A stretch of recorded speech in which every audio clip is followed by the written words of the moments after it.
Let's spike crime की कहानी। 21 मई 1991 रात के 10:12 का टाइम। तमिलनाडु की श्री पेरम्बदूर नाम की जगह जहां एक चुनावी रैली हो रही थी। रैली में हजारों की भीड़ थी और उस भीड़ में छुपा था मौत का सौदागर। लेकिन किसी को इस बात की खबर नहीं थी।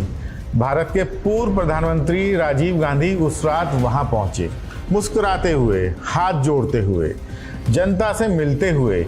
और तभी एक लड़की आगे बढ़ी। उसके हाथ में चंदन की माला थी, ऑरेंज और हरे रंग का सूट पहना हुआ था, चेहरे पर मासूमियत का नकाब ओढ़े हुए। उसने राजीव गांधी को माला पहनाई, फिर नीचे झुकी उनके पैर छूने के लिए। लेकिन अगले ही पल एक ऐसा धमाका हुआ जिसने पूरे हिंदुस्तान को हिला दिया। 46 साल के राजीव गांधी 17 और बेगुनाह लोगों के साथ उस हमले में अपनी जान गंवा बैठे। पल भर में सब कुछ खत्म हो गया। ये था भारत के इतिहास का सबसे बड़ा सुसाइड बम हमला। लेकिन सवाल ये है, इस पूरी साजिश का मास्टरमाइंड कौन था? किसने बुना था ये खूनी जाल और किसने चुना था उस लड़की को मौत का हथियार बनने के लिए? उस आदमी का नाम था शिवरासन। उस आदमी की एक ही आंख थी, वो दुनिया को एक ही आंख से देखता था और शायद अपनी दूसरी आंख से वो देखता था अपने दुश्मन की मौत को। LTTE के उसके साथी उसे उठारी कनन के नाम से बुलाते थे, यानी कि एक आंख वाला इंसान। दुनिया उसे जानती थी वन आइड जैक के नाम से। आज का एपिसोड बहुत ही रोचक होने वाला है, तो इस एपिसोड को पूरा देखिएगा और पसंद आने पर लाइक और शेयर भी कीजिएगा। 1984 में इंदिरा गांधी की हत्या हो चुकी थी। पूरा देश सदमे में था और इस सदमे के बीच प्रधानमंत्री की गद्दी पर बैठे राजीव गांधी। वैसे तो वो एक पायलट थे और इंदिरा गांधी के बड़े बेटे। राजीव गांधी की दिलचस्पी पॉलिटिक्स में बिल्कुल भी नहीं थी। वो इंदिरा गांधी का एक ऐसा बेटा था जिसने राजनीति नहीं चुनी थी, बल्कि राजनीति ने उसे चुन लिया था। 1984 से 1989 तक वो इस देश के प्रधानमंत्री रहे। लेकिन ये 5 साल किसी भी तरह से उनके लिए आसान नहीं थे। एक तरफ देश में राम मंदिर और बाबरी मस्जिद का विवाद बहुत उबाल भर रहा था, पूरे देश का माहौल गरमाया हुआ था। दूसरी तरफ पंजाब में ऑपरेशन ब्लू स्टार के बाद जो घाव बने हुए थे वो अभी तक भरे नहीं थे। पंजाब में भी बहुत तनाव था, बहुत दर्द था। और तीसरी तरफ ISI ने इंडिया में आग लगा के रखी हुई थी। लेकिन इस सब के बीच में एक आग और थी, और वो आग जल रही थी हिंदुस्तान की सरहद के पार श्रीलंका में। श्रीलंका में वहाँ के लोकल तमिल लोगों और वहाँ के सिंहली लोगों के बीच में एक लड़ाई थी और श्रीलंकन सरकार वहाँ तमिल लोगों को दबा रही थी। वहाँ के बहुत सारे तमिल लोगों का एक सपना था कि श्रीलंका के उत्तरी और पूर्वी प्रांतों को काटकर तमिल लोगों के लिए एक अलग देश बनाया जाए जिसका नाम होगा तमिल ईलम। ये सपना धीरे धीरे श्रीलंका में एक खूनी संघर्ष में बदलता जा रहा था। वहाँ की सरकार के खिलाफ कई छोटे बड़े संगठन बन गए। वो संगठन फिर बड़े हुए और बाद में फिर उनमें से कईयों ने हथियार उठा लिए। और 1976 में प्रभाकरण नाम के एक आदमी ने एक ऐसा ही संगठन खड़ा किया जिसका नाम था LTTE, यानी liberation tigers of Tamil Eelam. ये कोई साधारण संगठन नहीं था, ये एक ऐसी मशीन थी जो खून से चलती थी, जो मौत बांटती थी, जो सुसाइड बॉम्बर तैयार करती थी। और यही LTTE एक दिन भारत की सबसे बड़ी दुश्मन बनने वाली थी। 29 जुलाई 1987 श्रीलंका के राष्ट्रपति JR जयवर्धने और भारत के प्रधानमंत्री राजीव गांधी के बीच एक समझौता हुआ। इस समझौते को इंडिया श्रीलंका अकॉर्ड का नाम दिया गया। भारत ने वादा किया कि श्रीलंका में शांति बहाल करने के लिए हम श्रीलंका की मदद करेंगे। हम अपनी फौज श्रीलंका भेजेंगे जो वहाँ शांति को बरकरार करने में मदद करेगी, और इसलिए भारत ने वहाँ अपनी फौजें रखी। इस फौज को वहाँ भेजने के मिशन का नाम रखा गया IPKF, यानी इंडियन पीस कीपिंग फोर्स। इसका काम था श्रीलंका में शांति बहाल करना। लेकिन शांति तो वहाँ आई नहीं, बल्कि वहाँ तो एक नई जंग शुरू हो गई। और यही वो मोड़ था जहाँ से राजीव गांधी की किस्मत भी बदलनी शुरू हो गई थी। उस वक्त राजीव गांधी को जरा भी अंदाजा नहीं था कि उनका ये फैसला उनकी जान ले लेगा। श्रीलंका और भारत के बीच समझौता हो गया था, कागज पर दस्तखत भी हो गए थे। भारत ने सोचा कि हमने शांति का रास्ता खोल दिया है, लेकिन श्रीलंका में एलटीटीई के अंदर जो माहौल था वो शांति का नहीं था, बल्कि वो गुस्से और नफरत का था, बदले का था। जैसे ही इंडो श्रीलंका अकॉर्ड की खबर पब्लिक हुई, एलटीटीई आग बबूला हो गई और इस आग का सबसे बड़ा निशाना था राजीव गांधी। प्रभाकरण की नज़रों में राजीव गांधी अब एक दोस्त नहीं थे, बल्कि वो एलटीटीई के दुश्मन थे।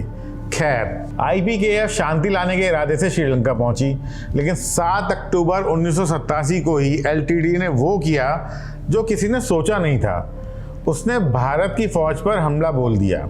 अंधाधुंध गोलीबारी, बम विस्फोट, सुसाइड बॉम्बर। जो फौज वहां शांति लाने गई थी, उसी फौज का खून बहने लगा।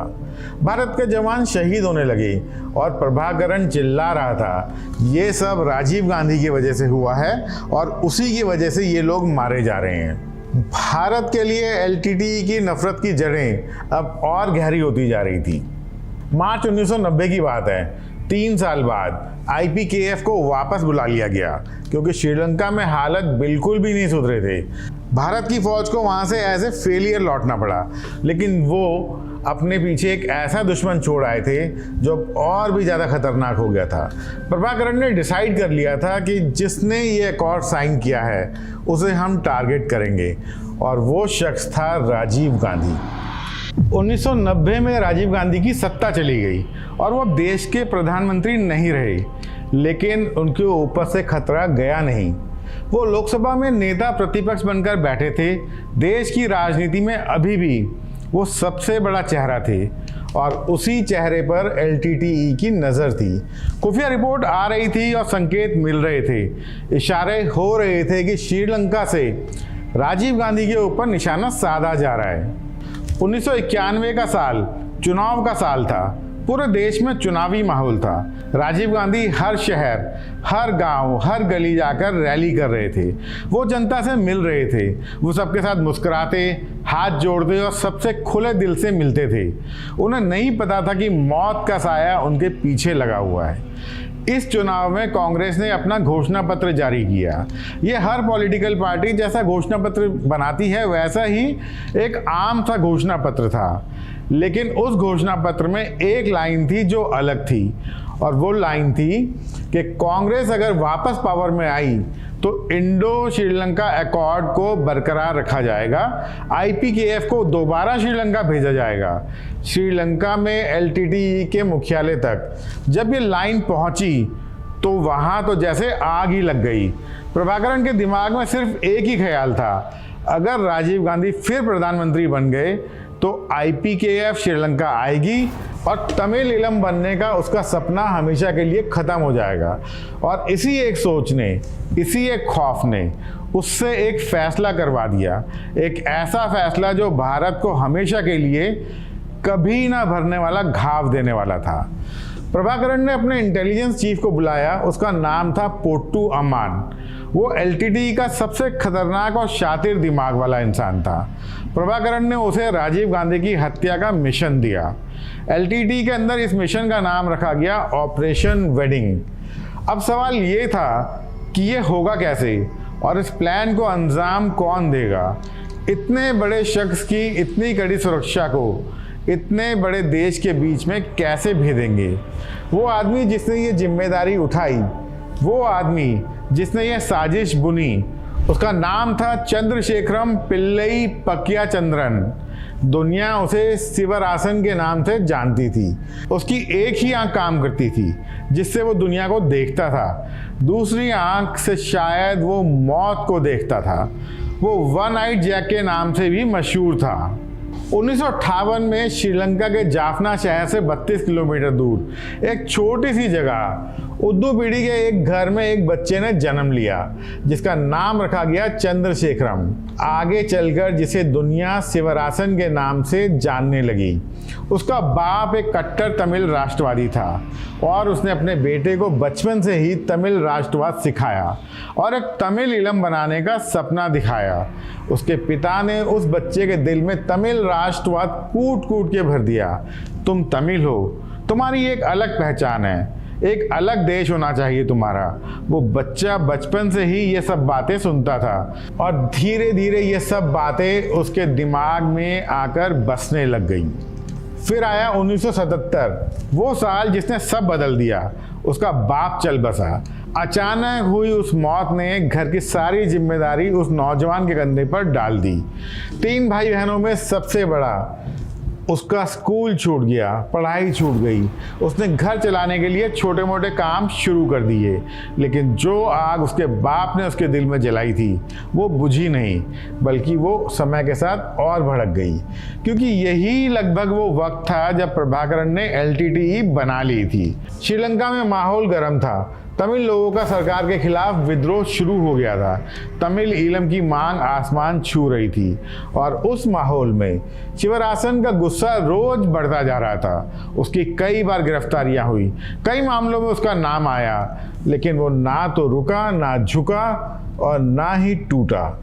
1983 में उसने एक टेलो नाम की ऑर्गेनाइजेशन ज्वाइन कर ली, जिसका मतलब था तमिल ईलम लिबरेशन ऑर्गेनाइजेशन। ये एक मिलिटेंट संगठन था, लेकिन टेलो उसके लिए काफ़ी नहीं था। उसे तो सबसे बड़ा मन चाहिए था, सबसे बड़ी ताकत से जुड़ना चाहता था वो, और वो ताकत थी LTTE। उसने टेलो छोड़ दिया और LTTE में कदम रख लिया। LTTE में आते ही शिवरासन रॉकेट की तरह ऊपर उठता चला गया। उसके अंदर बहादुरी थी, उसका दिमाग बहुत तेज था और उसमें कठोरता भी थी। हर मिशन में वो सबसे आगे रहता था। लेकिन एक दिन जाफना के जंगलों के पास श्रीलंकाई फौज के साथ उसकी मुठभेड़ हो गई। दोनों तरफ से गोलियां चली। इस गोलीबारी में उसे एक गोली सीधे उसकी बाईं आंख पर आकर लग गई।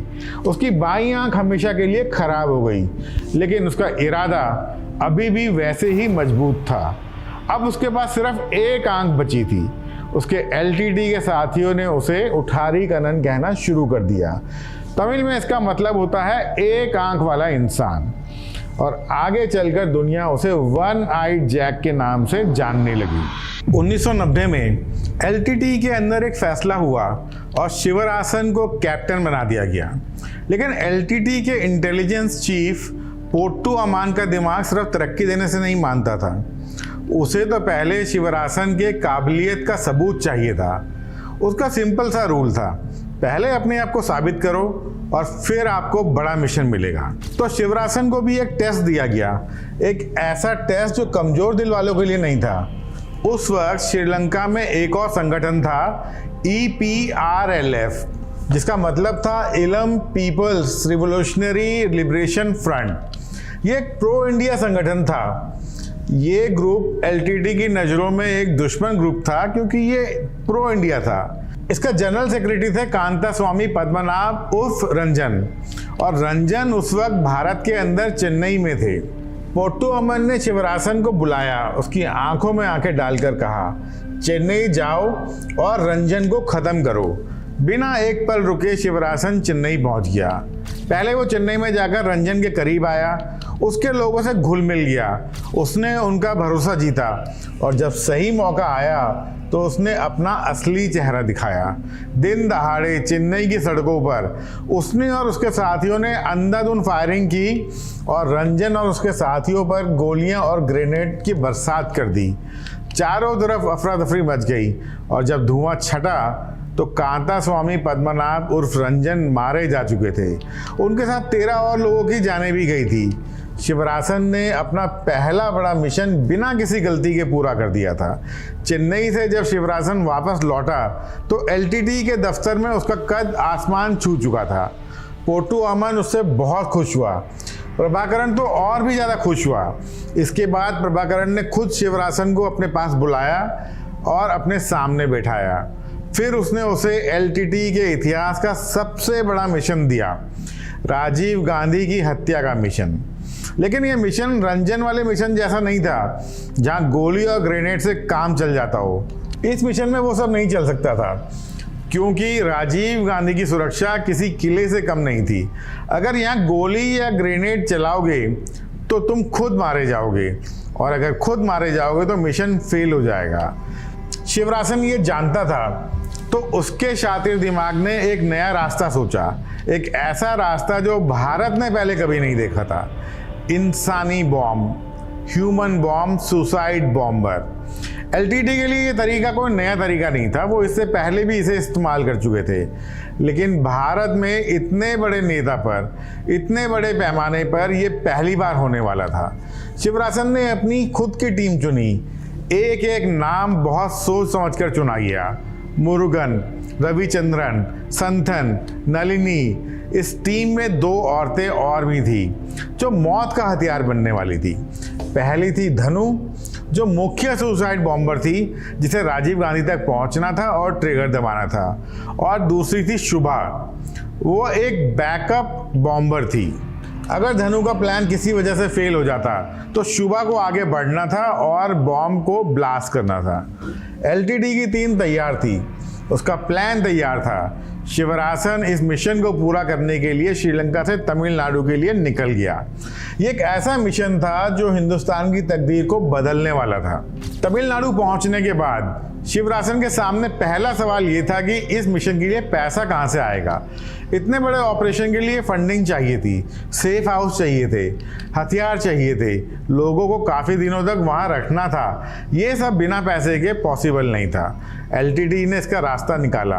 उन्होंने 5 किलो सोना श्रीलंका से तमिलनाडु भेजा। जब ये सोना शिवरासन के हाथ लगा तो उसने ये सोना बेच दिया और इसके बदले उसे मिले 19,36,000 रुपये, जो उसने इस ऑपरेशन को फंड करने के लिए इस्तेमाल किए। पैसा हाथ में आते ही शिवरासन ने अपना काम शुरू कर दिया। उसने तमिलनाडु में अलग अलग जगहों पर कई सेफ हाउस तैयार किए। ये उसकी सोची समझी रणनीति थी। वो जानता था कि हत्या के बाद पुलिस और एजेंसीज उसके पीछे पड़ेंगी, इसलिए पहले से ही उसने कई सेफ हाउस तैयार करके रखे हुए थे।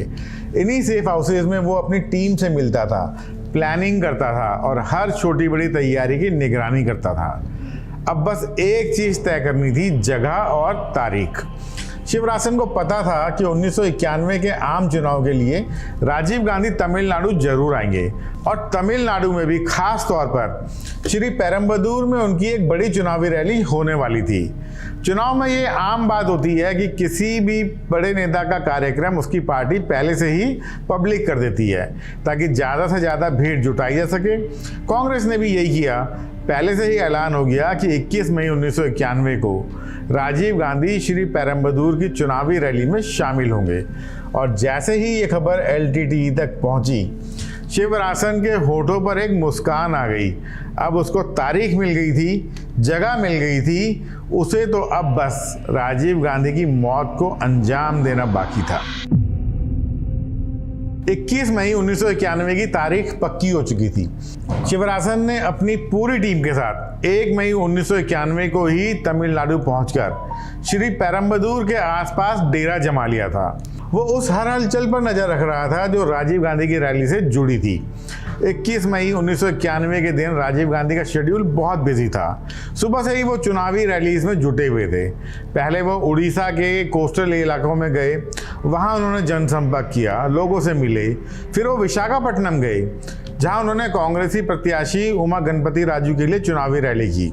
विशाखापट्टनम में रैली खत्म होने के बाद उनका अगला पड़ाव था श्री पेरम्बदूर। उनकी फ्लाइट की तैयारी हो रही थी, लेकिन तभी खबर आई कि विमान में कोई टेक्निकल फॉल्ट आ गया है। ये तय हुआ कि आज रात को राजीव गांधी विशाखापट्टनम में ही रुक जाएंगे और अगले दिन श्री पेरम्बदूर जाएंगे। राजीव गांधी सर्किट हाउस जाने के लिए अपनी गाड़ी में बैठने ही वाले थे कि अचानक एक पुलिस कांस्टेबल भागता हुआ आया और बोला, सर प्लेन ठीक हो गया है, अभी आप रवाना हो सकते हैं। और राजीव गांधी श्री पेरम्बदूर चल पड़े। उनको नहीं पता था कि ये फैसला उनकी ज़िंदगी का आखिरी फैसला साबित होगा। रात के 10:12 पर राजीव गांधी श्री पेरम्बदूर पहुंचे। जब राजीव गांधी वहां पहुंचे तो वहां का नज़ारा देखकर कोई भी बंदा हैरान हो सकता था। एक फॉर्मर पीएम आने वाला था, लेकिन वहां ना तो कोई मेटल डिटेक्टर था, ना ही कोई ढंग का सिक्योरिटी अरेंजमेंट। बस कुछ गिने चुने तमिलनाडु पुलिस के कांस्टेबल वहां जरूर थे। लोग चारों तरफ से धक्का मुक्की कर रहे थे। राजीव गांधी के personal security assistant Pradeep Gupta ने भीड़ को पीछे करने की कोशिश की, लेकिन जनसैलाब इतना ज़्यादा था कि वो रुकने का नाम ही नहीं ले रहा था। और इसी भीड़ में कहीं छुपे थे शिवरासन और उसकी टीम। शिवरासन ने सफ़ेद कुर्ता पजामा पहना हुआ था, उसके एक हाथ में नोटपैड था और दूसरे हाथ में पेन।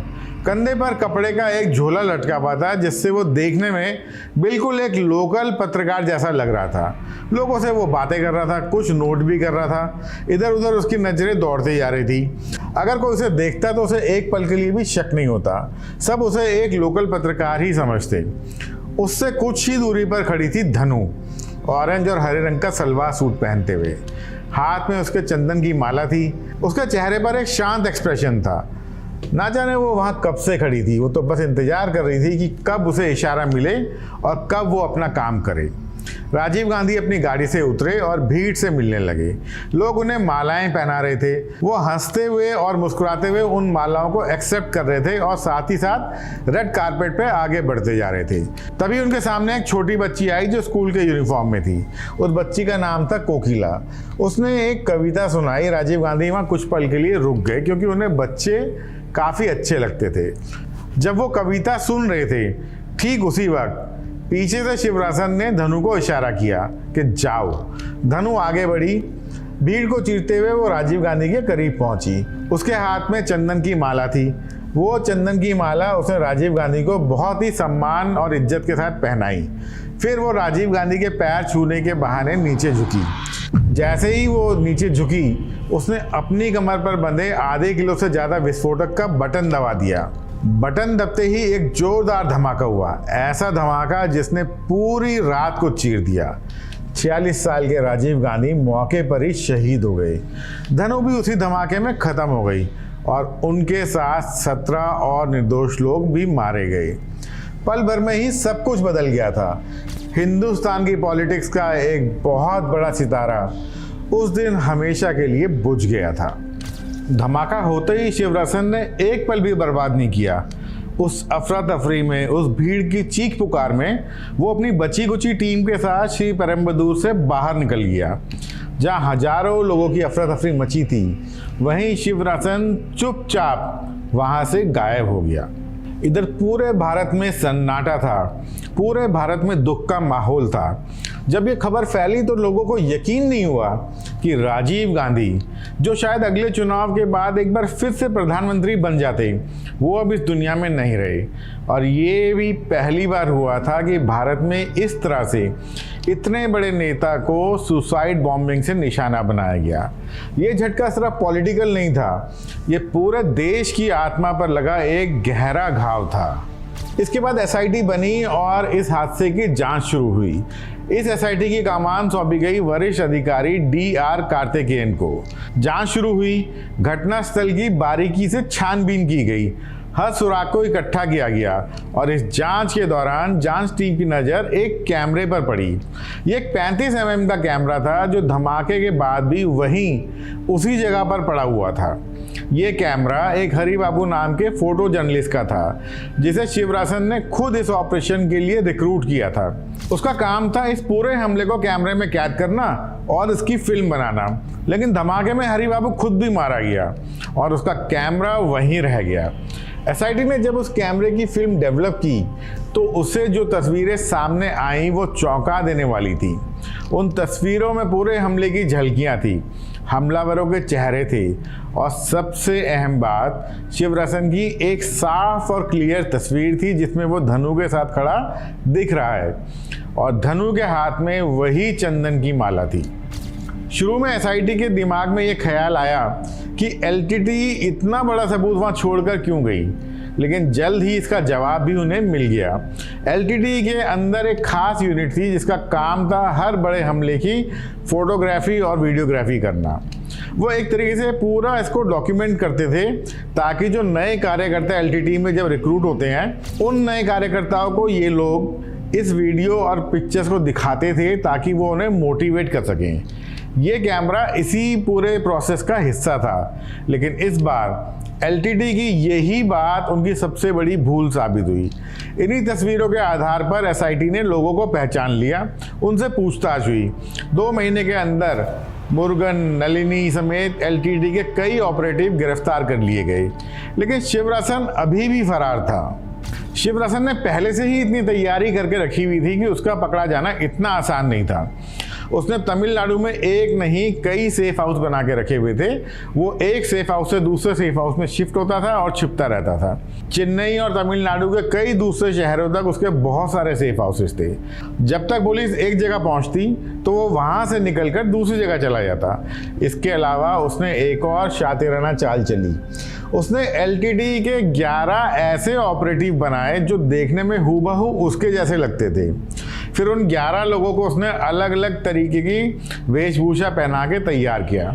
किसी को उसने मंदिर का पंडित बना दिया, किसी को मस्जिद का मौलवी, किसी के सर पे पगड़ी डाल के उसे सरदार बना दिया, तो किसी को चर्च का पादरी।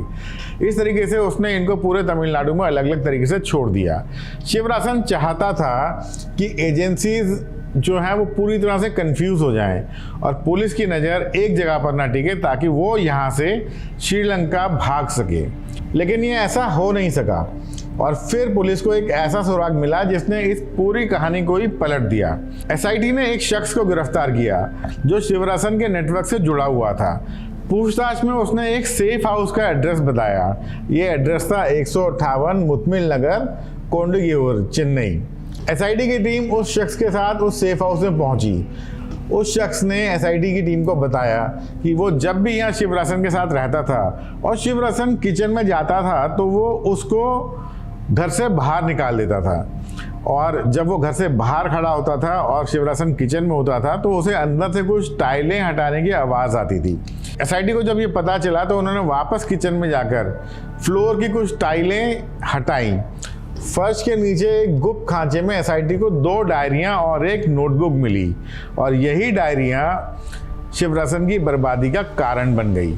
उन डायरियों में 1 मई 1991 से 23 मई 1991 तक, यानी हत्या के 2 दिन बाद तक का पूरा रिकॉर्ड था। टेलीफोन नंबर थे, एड्रेसेस थे, पूरे फाइनेंशियल ट्रांजैक्शन के डिटेल थे, कई लोगों के कोड नेम थे। पूरे नेटवर्क की एक एक कड़ी उन पन्नों में दर्ज थी। एसआईटी के लिए यह किसी सोने की खान से कम नहीं था। केस लगभग सुलझ चुका था। अब बस एक काम बाकी था, शिवरासन को पकड़ना। एसआईटी और पुलिस ने अपने काम की स्पीड और ज़्यादा तेज कर दी। तमिलनाडु में शिवरासन के सेफ हाउस अब एक एक करके बेकार होते जा रहे थे। पुलिस की जांच उसके दरवाजे तक आ पहुंची थी। उसे समझ में आ गया था कि अब यहाँ टिकना बहुत ही खतरनाक है, तो उसने एक और शातिराना चाल चली। उसने अपने आप को एक पानी के टैंकर में छुपा लिया और उस पानी के टैंकर को उसने चेन्नई से बेंगलुरु तक जाने के लिए कहा। चेन्नई से बेंगलुरु लगभग 300 किलोमीटर से भी ज़्यादा का सफ़र है। रास्ते में उन्हें लगभग 8 से 10 चेक पॉइंट भी मिले।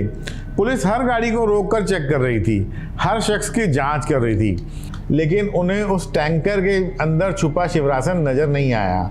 एक भी चेक पॉइंट पर वो पकड़ा नहीं गया और सीधे बेंगलुरु पहुंच गया।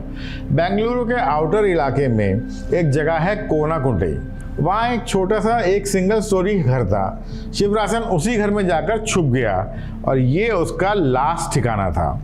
उस वक्त तक शिवरासन के सर पर 15 लाख रुपए का इनाम घोषित हो चुका था। एसआईटी उसके पीछे हाथ धोकर पड़ी थी। पुलिस उसे ढूंढ रही थी और शिवरासन खुद भी ये जानता था कि अब ज़्यादा वक्त नहीं है उसके पास। उसकी डायरियां पुलिस के हाथ में लग चुकी थी। उनमें वो हर नाम, वो हर पता, जहां पहुंचकर पुलिस उस तक पहुंच सकती थी, वो दर्ज था। वो समझ चुका था कि खेल लगभग ख़त्म हो चुका है। 19 अगस्त 1991 को राजीव गांधी की हत्या के ठीक 3 महीने बाद एसआईटी को कोनाकुंटे के उस मकान की भनक लग गई। एसआईटी की टीम वहां पहुंची और उन्होंने उस घर को चारों तरफ से घेर लिया। शिवरासन के साथ उस घर में उस वक्त एलटीटी के 6 और ऑपरेटिव भी छुपे हुए थे। शिवरासन को पता था कि पुलिस बाहर खड़ी है और अब भागने का कोई रास्ता नहीं है। पुलिस चाहती थी कि वो जिंदा पकड़ा जाए, उससे पूछताछ हो सके ताकि और राज उगलवाए जा सकें, लेकिन शिवरासन ने सरेंडर करने से साफ मना कर दिया। उसके और उसके साथियों के गले में एक साइनाइड का कैप्सूल हुआ करता था। पुलिस को उन्हें घेरे लगभग 36 घंटे हो गए थे और उन 36 घंटों में उसने एक एक करके अपने 6 साथियों को गले का साइनाइड कैप्सूल खाने को कहा और उन लोगों ने भी बिना एक पल को हिचकिचाए वैसा ही किया। एक के बाद एक 6 लोग उसी कमरे में वो साइनाइड का कैप्सूल खाने के बाद मर गए। 20 अगस्त 1991। अब तक शिवरासन को घेरे हुए पुलिस को लगभग 36 घंटे हो चुके थे। एसआईटी की टीम ने दरवाज़ा तोड़ा और अंदर आ घुसी और ठीक उसी पल शिवरासन ने अपनी 9 mm की पिस्टल निकाली, अपनी कनपट्टी पर लगाई और ट्रिगर दबा दिया। वह नाइट जैक खत्म हो गया। पुलिस के हाथ में वो नहीं आया, वो जिंदा नहीं पकड़ा गया, लेकिन उसका अंत उसी कमरे में उसी के हाथों हुआ। और फिर पुलिस की नज़र उस कमरे पर पड़ी जहां 6 लाशें बिखरी पड़ी थी, जो शिवरासन के साथी थे और जिन्होंने उसके कहने पर साइनाइड के कैप्सूल को निगलकर अपनी जान दे दी थी। लेकिन भारत के ऐसे और अनसुने किस्से और ऐसी बहुत सारी दबी हुई सच्चाइयाँ अभी बाकी हैं। चैनल को सब्सक्राइब करें, बेल आइकन दबाएं और ये वीडियो उन लोगों तक पहुंचाएं जिन्हें ये कहानी जाननी चाहिए। अगर आपको हमारी ये कहानी पसंद आई हो तो कमेंट में जय हिंद लिखकर हमारा मोराल बढ़ाइए और बताइए कि अगला एपिसोड किस सब्जेक्ट के ऊपर बनाना चाहिए। तो आज का एपिसोड यहीं ख़त्म करते हैं। अभी के लिए मुझे दीजिए इजाज़त। नमस्कार और जय हिंद।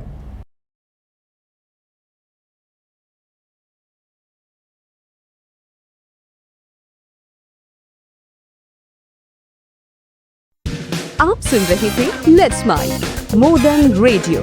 फॉलो कीजिए हमें हमारे सोशल मीडिया प्लेटफॉर्म्स पर। Marketing strategies, corporate stories, brand building ideas, marketing case studies और इनोवेशन एक अलग पर्सपेक्टिव से जो आपने कभी नहीं सुना होगा। Let's mic more than radio लेकर आ रहे हैं एक ऐसा ही unique show for all marketing aspirants, professionals, startups and entrepreneurs every Saturday at 11 a.m. The Marketing Show with Dr. Shekhar Trivedi, streaming exclusively on Let's Mic app and YouTube channel. इसे radio पे सुनने के लिए download करें Let's Mic app और visit www.letsmic.com। Let's Mic अब खबरें radio app पे। ये है मोर देन रेडियो।